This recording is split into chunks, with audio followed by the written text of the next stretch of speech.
Hey everyone, welcome to another episode of Darshan Talks. I'm your host, Darshan Kulkarni. It's my mission to help you trust the products you depend on.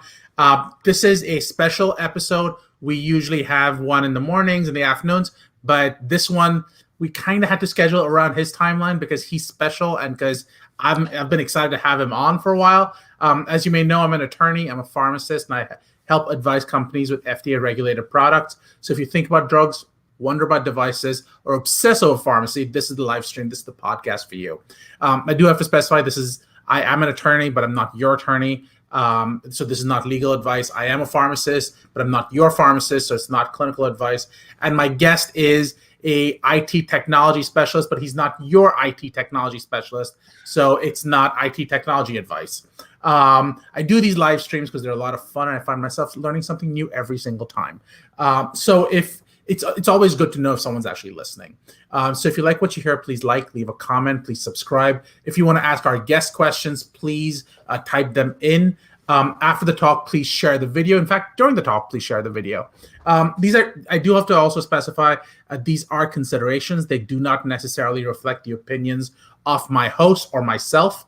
Of my guests or myself, or their employers. If you want to find me, you can always find me on Twitter at Darshan Talks, or just go to our website, darshantalks.com. Today's live stream, today's interview is about the idea of blockchain, how it ties into the life sciences, into healthcare. We've actually had our guest on before, so he was very well received then, and he's very well received now. So I'm excited to actually have him on. So if you care about blockchain, I kind of have to start from the beginning for a lot of people, for people who may not have heard this before. So we may actually start off with what is blockchain. So I apologize for that, Ray's working at a PhD level, and we're sort of starting from kindergarten. So you may have to help us a little bit with that. But our guest today is a podcaster at Health Unchained. He's senior consultant at Consensus Health. And we're going to find out what all of that means in a few minutes. Our guest today, ladies and gentlemen, Ray Dogum. Hey, Ray. Darshan, so great to be here. Thank you again for the second invitation. I really appreciate it. It's always good to have you on, and you know it's serious when you pull out like the arm with the microphone. You know that guest is serious at that point. I don't have an arm with a microphone. That's how I know I'm still not playing the same. You sound great. You sound great though. So. Maybe you don't I'm glad. I appreciate it. So, Ray, let's start from the beginning for those people who haven't heard this before. What exactly is blockchain? Why should anyone care about it? And more importantly, how do I make money using it? All right. Well, lots of questions there. So I'll kind of start with a very high level. What is blockchain? So blockchain is a relatively new way of distributing data, let's say, or information sort of over a ledger. So specifically in the example of Bitcoin, what that network has done is created this global electronic cash system where people can exchange and transact digital currency over the internet without relying on a sort of government or a bank or any intermediary to help facilitate that transaction. So it's basically a peer-to-peer network that allows for transactions to happen over the internet without any central body. So you say that, but isn't that illegal in terms of like the government sort of? I thought the government controls cash. So if you're creating your own cash, isn't that problematic? So that's a good question too. So initially, when Bitcoin was sort of figuring out what it was, I think it could have been seen as an illegal currency. Over the past few years, actually, the government has declared Bitcoin to be decentralized enough to not be considered a security. So in a way, it's not a security, but it is sort of considered property. So when you do exchange a Bitcoin for cash, and let's say you made a profit from that Bitcoin, excuse me, you would have to pay taxes on it as you would property. So that's legal to do. In some countries, specifically El Salvador, you probably heard, it is actually legal tender, which means you don't even have to, it's just considered cash. So it's exchanged like cash. So is one of the big problems, so actually, before I go down the path of El Salvador, one of the big things I have heard is Bitcoin the same thing as blockchain? So Bitcoin is a type of blockchain network or system, and it's just one type. So Ethereum and hundreds, thousands of others could be considered blockchains too. Um, so Bitcoin is a blockchain, but not all blockchains are Bitcoin, right? Okay. So Bitcoin is a type of blockchain, like you said. Correct. Which leads us to the question: why do I need a new currency? Why do you need a new currency as opposed to what you're using now with US Yeah, dollars? That's a correct. great question. And most Americans really don't care. They don't give a shit about Bitcoin because it doesn't really impact them directly. That's not the target market in a way right now. Okay. I feel like the main target audience for Bitcoin are third world countries where their national currency is not stable enough. So that's one place that we're seeing a lot of adoption is countries or nations that don't have a reliable currency, and the fluctuation is much greater than with Bitcoin. Bitcoin over the last 10 or so years, it's been like 11, 12 years now. It's also had a lot of fluctuations up and down. However, over the 10 years, it's seen a lot of volume growth as well as some stability over some time with its price. Like you've seen like some years where it's relatively stable during the winter, or what do you call it? Like the crypto winters. So in a way, it's better than those currencies. For us, for Americans, I feel like it's useful because it doesn't require a bank or a central party. So it's a way to exchange value over the internet directly to your peers without needing any sort of, like I said, bank, government to guide you. And I think that's going to be an issue for many governments. And I think we're seeing that right now. Like, how do we deal with Bitcoin and blockchains and NFTs and cryptocurrencies? This is not a simple, I can't answer in 20 minutes. It's a really tough problem, but we're seeing a lot of new innovation. And I think the cool thing about Bitcoin and blockchain is that it allows for new incentive models, new business models to emerge that we really didn't think of before. It's kind of like the things that we didn't think of before the internet. And now, like, we can create many types of businesses just over the internet. Same thing will happen with blockchain. So you say that Bitcoin is causing problems in certain parts of the world. A famous example of that is China, where they've said that Bitcoin's not legal. So does that mean that I cannot have other blockchains in China? So, for example, in healthcare, would that be problematic?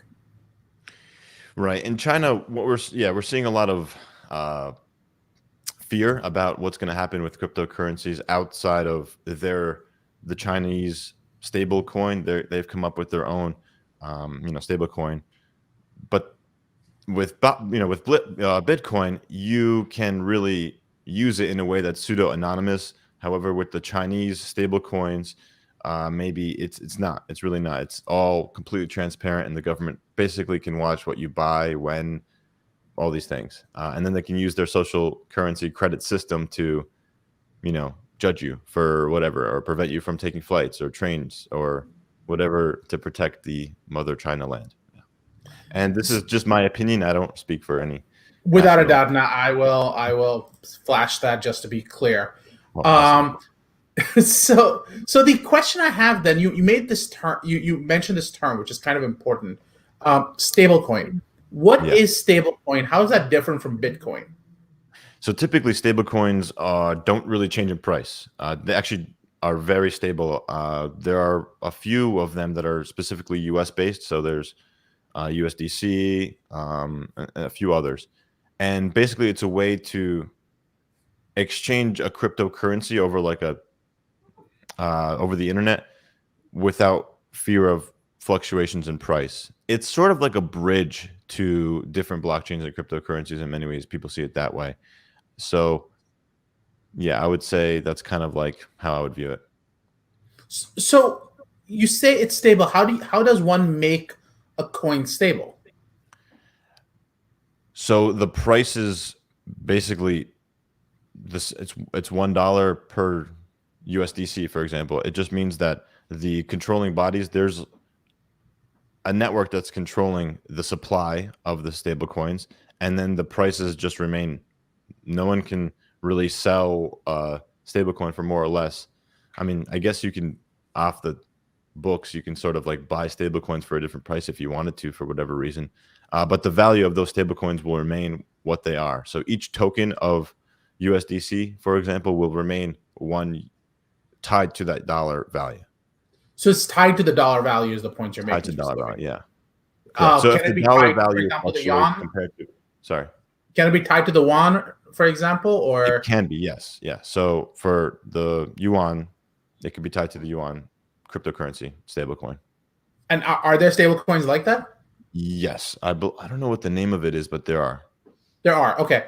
So one of the ones I've heard of is the Shiba Inu. I mean, Elon Musk. So that is not a stablecoin, though. Shiba Inu is a. Oh, it's not. I didn't suggest it was, but okay, go on.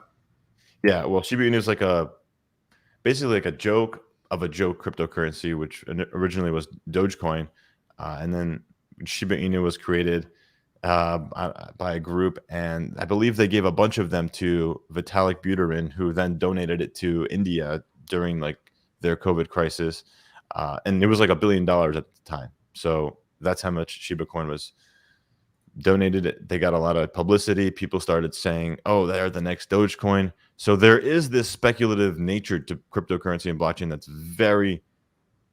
pretty crazy actually right now. It's more crazy, I think, than the stock market in the 90s, just because of the like pseudo-anonymity, and it's a little bit also easier to get a hold of cryptocurrencies versus stocks, for example. There's obviously less regulations in some parts of the world. In America, however, it's very restricted. So KYC is required for any sort of exchange that you go on in America. And that's different across the world, though. Other countries do that too. KYC being know your customer. So basically collecting name, address, potentially driver's license information, things like that, to be sure the person purchasing the cryptocurrency is who they say they are. Because of that, in the future, if they notice that a huge pot of cryptocurrencies was sold, they can go back and check who originally purchased that cryptocurrency. Another reason is to protect. It's a security issue too, national security issue. Depending on who's buying it, who are they giving that money to, it could be like a national security issue. Great. So one of the things you mentioned with stablecoin, for example, is that it's stable. That's the whole advantage. That's the whole point of it. Because you're tying it to something more stable like the dollar, for example. But if I was investing into Bitcoin, it would be because I want the rises. So why would I invest into a stablecoin? That seems to defeat the entire purpose.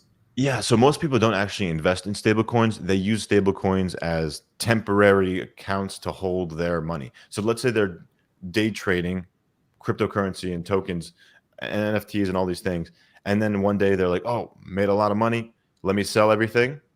But they're not going to sell it to cash money in their bank accounts. They'll just sell their cryptocurrency to buy the stable coin. So now they have like a stable money. They don't actually get the US dollar amount in their bank account. It's just a stable coin sitting in one of their cryptocurrency exchange wallets. Why not sell it's easier to go back and forth? It would be really time consuming. Sometimes it takes like 3 to 5 days to take money from your bank into an account and then start trading. So like using the stable coin, you could do it right away. It's functions very similarly as a regular cryptocurrency.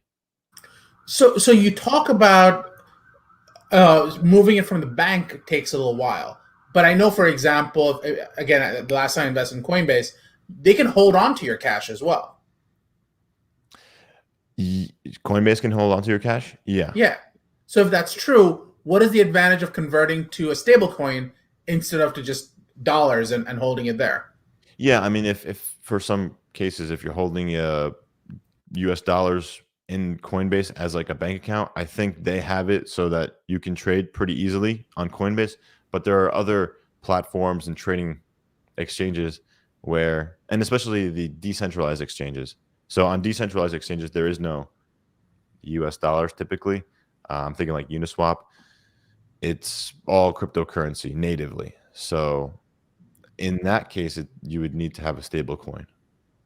So what is the advantage of having, say, Uniswap compared to a Coinbase? Why doesn't everyone switch over to Coinbase?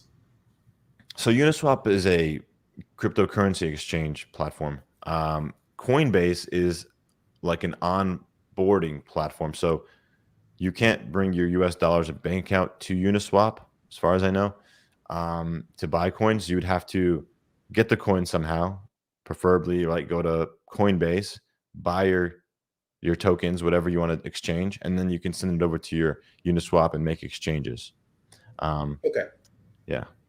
So what I'm hearing you say is that Uniswap gives you is sort of once you've gotten past once you've got the money in through Coinbase, you can use Uniswap. Does it give you access to more currencies? Is that part of the whole idea? There are also much more available currencies to trade on those decentralized platforms. Yeah. So Coinbase does sort of curate which currencies or tokens are available for their customers because they don't want to, provide their customers with bad investments or garbage coins or scams. Right. It's kind of funny because like you have Shiba Inu, I think it's on there now, and Dogecoin is definitely on there. So, these aren't companies, these aren't like stocks. They are literally internet magic money in a way. Right. And the thing with Dogecoin that I don't understand is, the supply continues to grow. With Bitcoin, there's a limited supply. We know Right. that.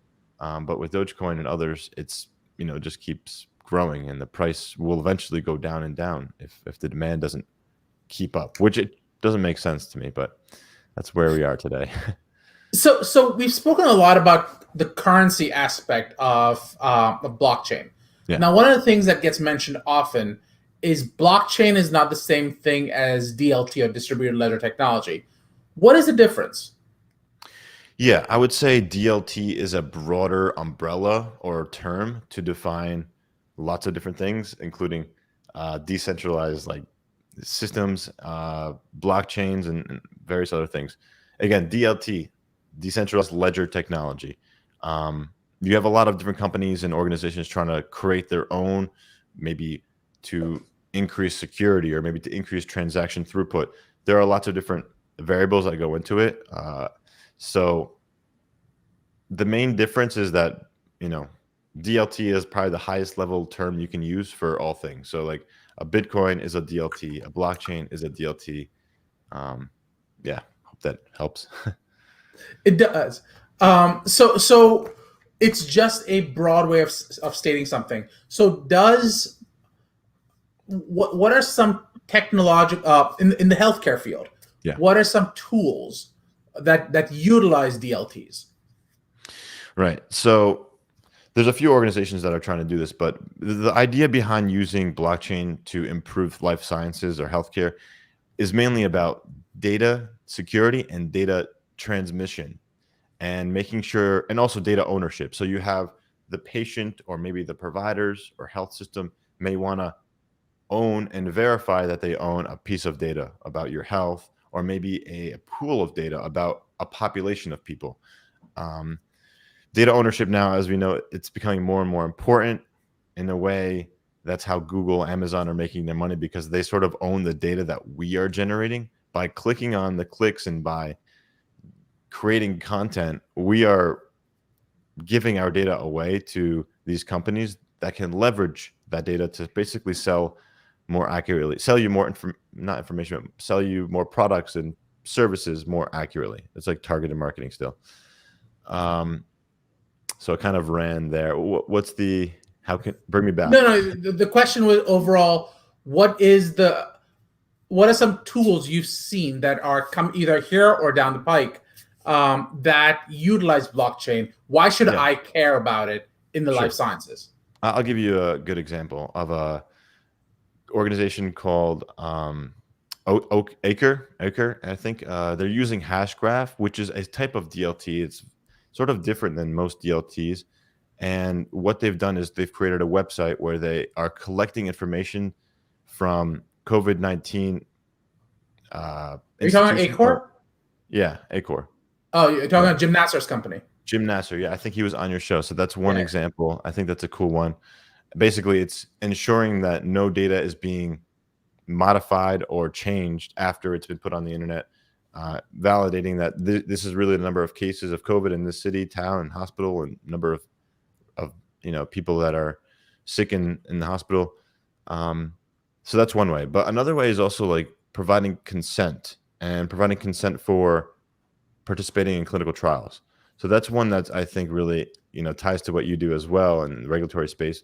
FDA, clinical trials, really tough place to be because there's a lot of red tape around it, which is okay, right? We need to make sure the patients are protected. But there's also not a lot of good communication back to the patient about which of their data is getting sent and where it's sent and how it's being used. So by using blockchain and different tools, and I can't really recommend one specific one or group right now, but I mean, I guess Consensus Health actually has acquired a company called Fireblocks, which specifically was doing e-consent tooling. So the ability to let the patient choose which data they want to share with their provider, their doctor, researchers down the line, and also to control how long they want that data to be shared. That's something that it's a tool that can be really useful for people. At this time, it hasn't really become mainstream, of course. Otherwise, Right. I'd be talking more about a specific example, but it is something where the experiments haven't been fully vetted out yet. There's a lot of things that play into this, so I'm not sure how it's going to play out, but it is something that patients do want, I think, especially when it comes down to their social media data. So that's like happening. The privacy issues in social media has reached like a surfacing point. People are kind of really interested in, wait, who's using my data? I want privacy. I'm not going to use Google. I'll use DuckDuckGo. So that kind of stuff is happening now. With the patient side in healthcare, it's lagging, I would say, but it's going to happen because healthcare is such a huge part of what we like do every day. You don't realize you care about healthcare until you're sick, but when you're sick, it's like, oh, I wish I had these tools. So that's my perspective. So it really raises the question, and we're sort of going all over the topics today, but I feel like it's a good introduction to people who aren't familiar with blockchain. You talk about how healthcare is finally modernizing, and you're talking about how healthcare, which is known for being stuck in the 1800s, for lack of a better term, is finally going, okay, we need to modernize. The question I have is that big giants like Apple and Google are disbanding their IT health teams. That doesn't mean that they don't have projects in healthcare, but they're stepping away from what was originally a massive push.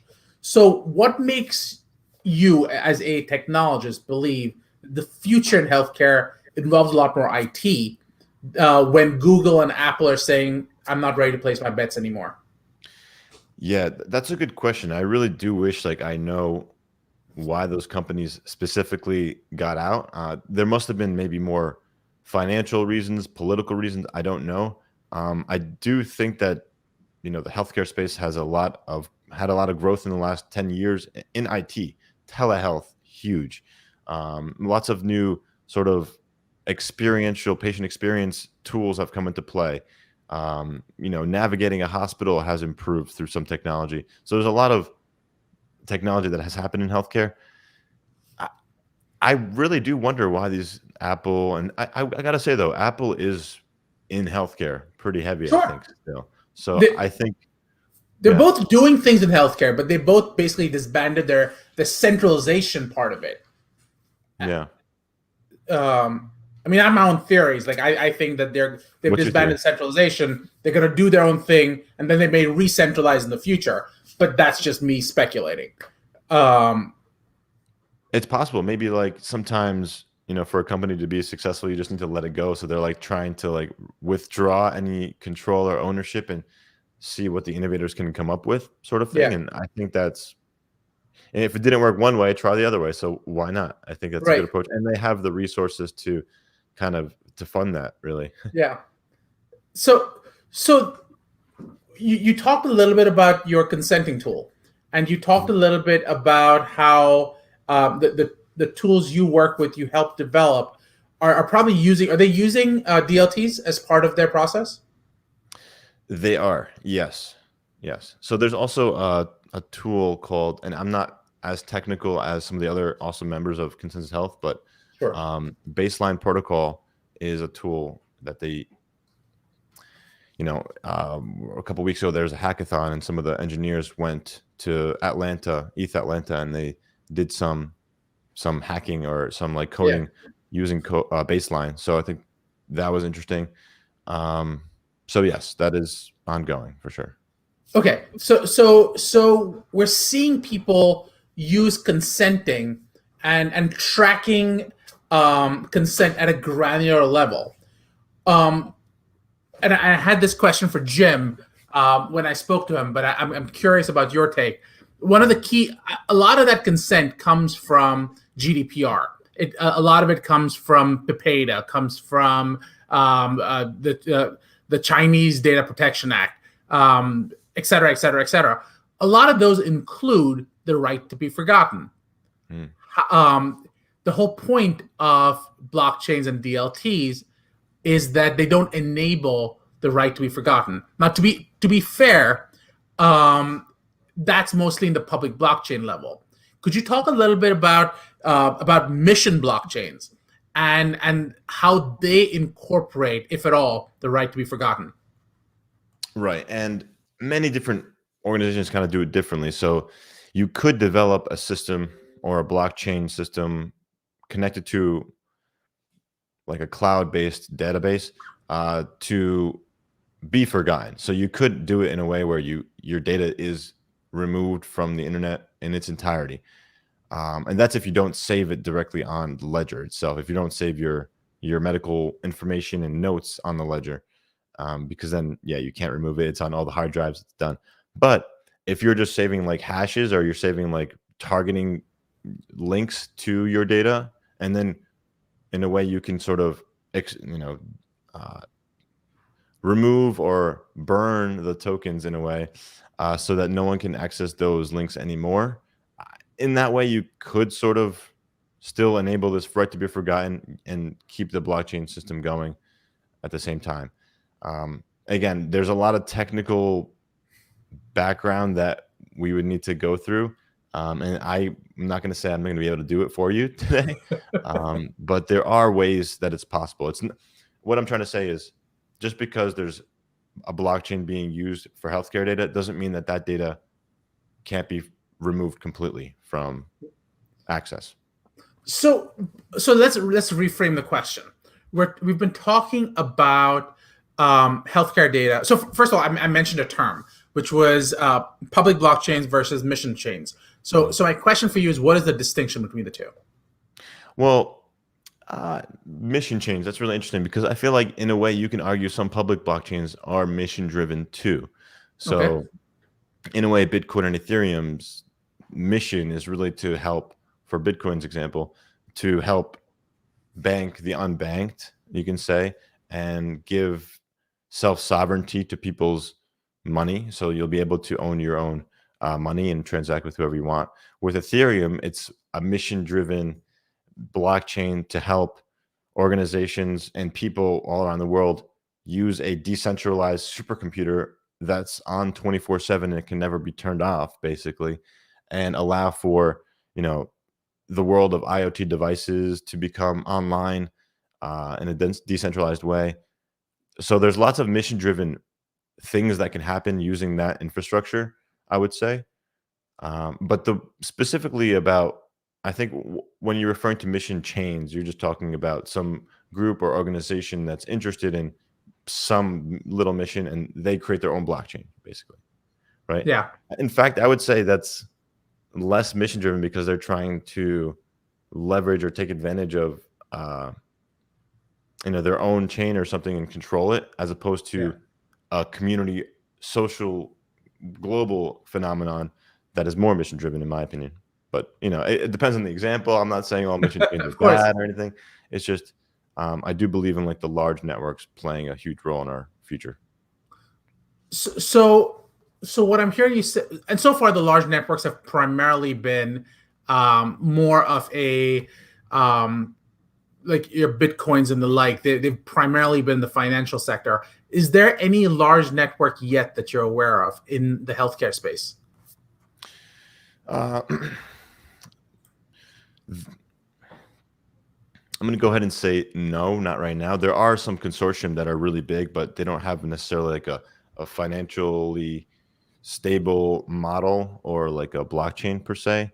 You have like Synaptic Health Alliance is a great consortium, and they have a network of participants, MediLedger, Pharma Ledger in Europe. So there are organizations that are coming together to serve a goal or a mission, and they are collaborating. It's really cool stuff, like things we never would have thought 5 years ago that could be possible.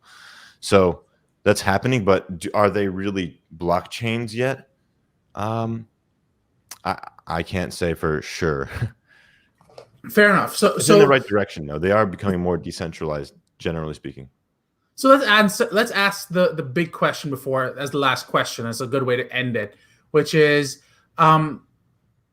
it sounds in many ways for those people who are listening in, this is revolutionary. This makes everything simpler. This can be cheaper. Well, if all of that is true, we've been hearing about blockchain for half a decade at this point. Why aren't we using it more? We've heard about the internet in like the 70s and 80s. So it's very normal to take time for new technologies to take time. And I got to say, blockchain and the whole crypto space, tokens, it's actually growing faster than the internet. If you look at number of users and transactions, it's growing much faster than the internet. And because there's not just like a content factor like the internet, but there's also this exchange of value over the internet that we didn't have before, like real value, not just like, oh, send it to my bank account or Venmo. It is real tangible value that is digital, which we've never had before. So I'm excited about the future. I think there's lots of cool incentive models that can come out of this that, again, we didn't think of before. So yeah, it's going to happen. It's funny, you talked about the 80s and 90s, and I lived through them, so I'm old as dirt. But my question for you is that you talked about the internet, and you talked about earlier you talked about the financial bubble in the 90s, I believe. I guess my question to you is there a blockchain bubble, or should we expect a blockchain bubble? Yeah, definitely. There's many blockchain bubbles or Bitcoin bubbles, and they've popped and they come back. It's not when I say bubble, I don't mean that it's going to pop and never come back. What I mean is there's going to be lots of massive fluctuations. And with anything new and exciting and uncertain and confusing, you're going to have a lot of whales that come in and then they come out. And the whales are who really influence the prices. So and when I say whales, I just mean people or organizations who own a lot of these cryptocurrencies or blockchains. And then you have malicious whales that use their influence to manipulate the price and profit from that, which it's hard to stop, especially on a global scale. You can try to stop it here and there, use exchanges and force companies to comply. But given the decentralized nature of this and the fact that you can be anonymous in many cases and still transact, it's really hard. We will start to see like this leveling out or transition period, but it's going to take time. Like, I'm going to come back on your show in a couple of years or even sooner, and we're going to see how things have changed, and they might not change a lot in the next year or two, but in the next 5 to 10 years, we're going to wake up and think, wow, that was amazing. Like, I can't believe blockchain has changed so much in the world, and it's happening now, but in 5-10 years, it's going to be super clear, I think. I love it. On that note, as you know, I'm going to ask you 4 questions. Sure. My first question is, what would you like to ask the audience? Well, I guess one thing I would like to know from the audience is, do they care about their privacy or their data privacy regarding their health data? Like, is it even important to you? Because I think it's important, but I can also see society going the other way.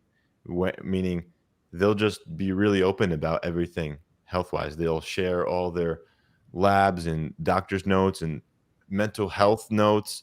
Maybe that's the route we're going. We're living in this world of pure transparency. The reason I think that might happen too is with financial transactions, we have Venmo that are publicly available now. We're sharing pictures of everything we do. 20, 30 years ago, we only have pictures in our photo albums at home. Now we're sharing it with strangers in Switzerland. So that's interesting. So that's one question I'd like to know. Do you care about your health data, and do you want to make it transparent or keep it private? It's funny. I'm actually working through a write-up right now on health data privacy, and I just looked at probably about 12 laws that talk about health data privacy. Everything and it really comes down to what you even define data as. So you can talk about HIPAA, which everyone's talking about, but you can also talk about GDPR, like you mentioned. But you could also talk about the Chinese Data Protection Act. You can talk about the PIPEDA, which is a Canadian one. And then you get into the state laws. So you've got, as you know, CCPA, which is California, CPRA, which is the update to the California law, the Virginia law, which is, I think it's VCDA, I forget. And then there is the Colorado law. And then if you start including things like biometrics, you've got the Illinois law, Washington law, and there's one more. And they're all talking about data. They're all talking about who should have the right to control. Funny enough, it's an argument. I think it's a travesty, to be honest, that the argument is who should have the right to control, and no one's clearly saying who should have the right to own. And to me, it doesn't matter what we're talking about. If it's patients should own their data. And no one talks about that because it's the third rail. Yeah, I think you're right. I agree. Patients should own their own data. And one thing about the state's laws, it makes it really challenging for companies to comply with different laws, within their software. Generally speaking, it just adds another layer of complexity and potential mistakes. And in a way, like, aren't we living, sort of in the same world at this point? Like, we're living in this globally connected world. But maybe that's my naivety. I don't know. No, you're completely right. The problem is when you're designing something, you almost have to aim for the strictest version of all the laws in every situation, because there's just too many combinations. In fact, that's one of the reasons why a lot of the large tech companies really have been pushing for a national privacy law outside HIPAA, because it's just too difficult to be trying to coordinate across these different states. It's just easier if someone said, this is the standard, follow it. So it's not worth it to say Colorado does it easier here, but California does it easier here. It doesn't matter. You have to follow the most strict standard there is. Otherwise, you just can't design a global or even a national software. So interesting things going on there. Another question for you. What's something you learned in the last month? Oh, I learned a lot of things in the last month. It's a good question. I learned more about NFTs, way more. So I started getting into different types of medical NFTs and things. So specifically, there's like this artist called Mika Klein, and they've come up with this crypto pills NFT. So he has like 10,000 pieces of NFTs. They're art and little pillmans. And I thought that was just interesting because it kind of relates to healthcare. So I thought maybe it could be a good way to get some attention from people who still don't understand blockchain healthcare. So it's art, NFT. It's more digestible, I would say. I love it. I believe Damien Hirst actually has the pills as well. I don't think he's big into NFTs as well. Oh. So something to look into. Yeah. I was interested because as a pharmacist, I find that interesting. Plus, I'm into technology, so that's interesting as well. Plus, I really like art, as you can probably tell. Yes. So there's that. Oh, there you go. I like your stuff, though. That's the Banksy. Is it a Banksy? Yeah. Well, it's a print, but yeah. That's pretty good, though. Is that an original print Banksy?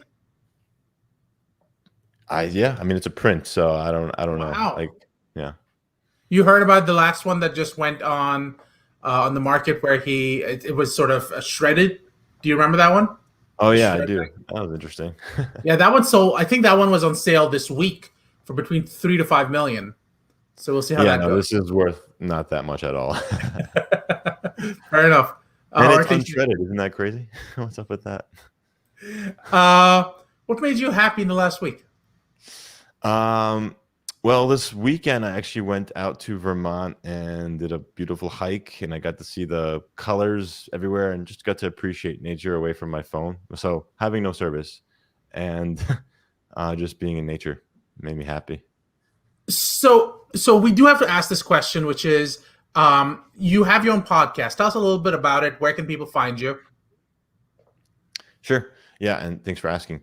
So the podcast is called Health Unchained. I started it about like 3 years ago now, and really the idea is to start having people understand how blockchain can apply to healthcare. So I interview lots of experts that know or are building blockchain models for their organizations. So that's the purpose. Healthunchained.org. You can find that all the episodes there. It's free. They're about an hour long each, so it's very detailed. And always love listener feedback. So thank you. Of course, and I hope people listen in and join up, and that'd be amazing. And again, Ray, this was amazing having you on. I hope you'll consider coming back on again. Absolutely. Thanks, Darshan, man. Perfect. Appreciate it. Thank you.